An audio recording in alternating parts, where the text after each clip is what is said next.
of Shadow games score points with me simply due to the fact that Super 4 was the primary inspiration behind them.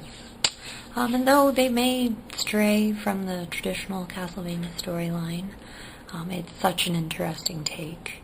And in my opinion, of the 3 titles out currently, Mirror of Fate for the 3DS is the most successful.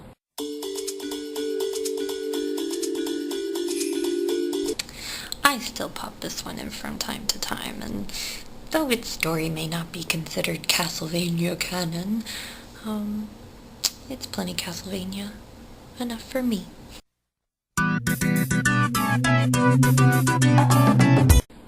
Despite its difficulty preventing me from ever finishing it, this game features some of my favorite characters and maintains a similar classic feel to its NES brethren.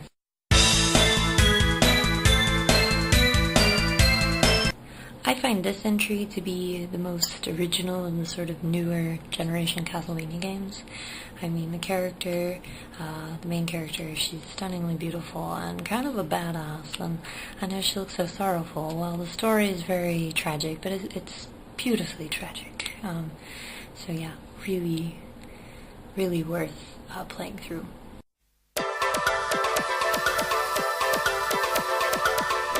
Just good old Castlevania fun. This game is a joyride of the series' best cliches, and it manages to be equal parts morbid and campy. Well, mainly the campiness comes from the dialogue, but that's true for most video games.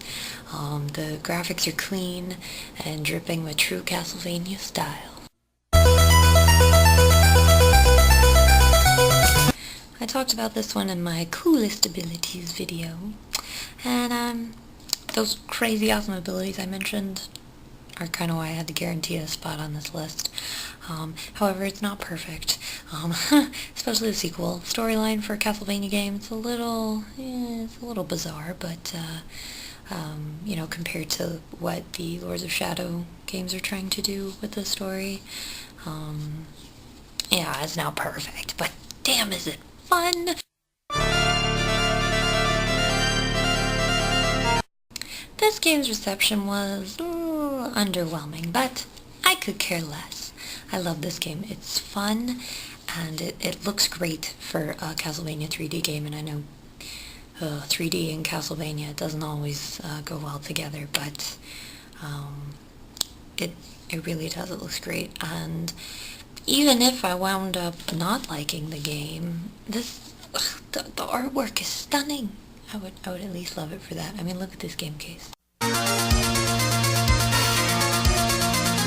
Yep, the original.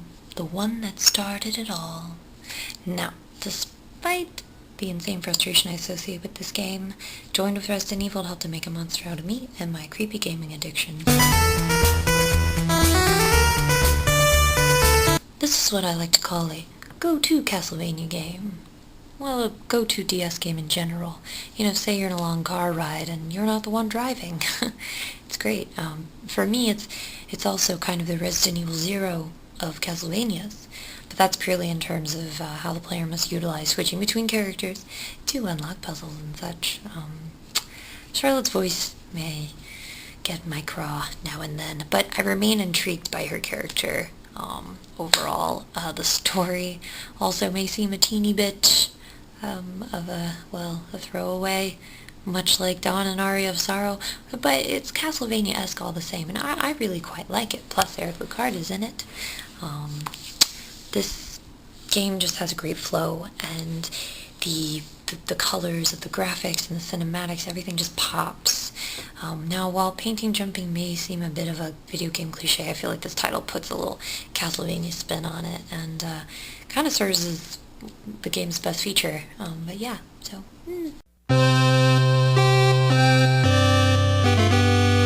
Easily enough to make the player want to be institutionalized. Okay. It's as difficult as the original, if not more so.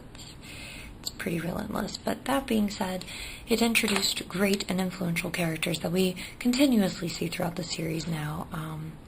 And in this particular title, we get to play as each of them and harness their unique individual abilities. But anyway, yeah, good luck getting to that point. Gotta admit though, this game is pretty boss. It's, for its time, quite a visual feast, and innovative. Really, I'd say it was ahead of its time.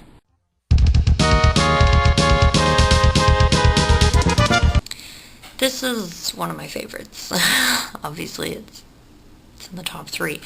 So I'm a little biased, but, you know, if you've played it, can you really blame me? It's fantastic. And it might rate the highest of all of these on my bad scale. Well, I don't know. I'm not really sure, but maybe.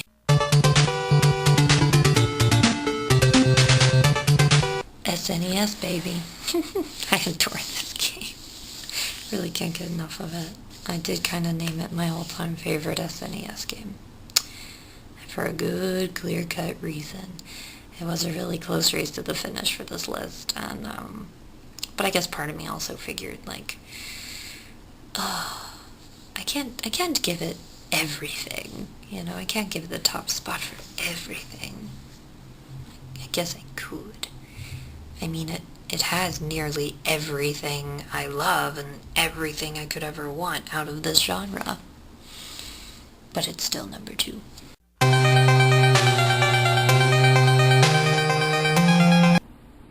Oh, this game. I love this game. It's number 1. Anyway, the scale of this game and its characters, just the cast overall, it puts this one just a hair above Super 4. Enough of a hair above Super 4. I love you, Super 4! Anyway, like I said, it was a close call, though I can't get enough of Super 4, especially its score. Symphony of the Night actually surpasses it for me, but only slightly. It's my favorite Castlevania original soundtrack, and if I'm only allowed to pick one, I'd have to pick it. And to this day, I still want to construct every costume from this game. Like, so pretty, so fun. And really, just ask anybody. I mean, just, you know, people who play all kinds of video games, just ask them, like, hey, if you ever played Castlevania, which one would you say is your favorite? 9 times out of 10, Symphony of the Night.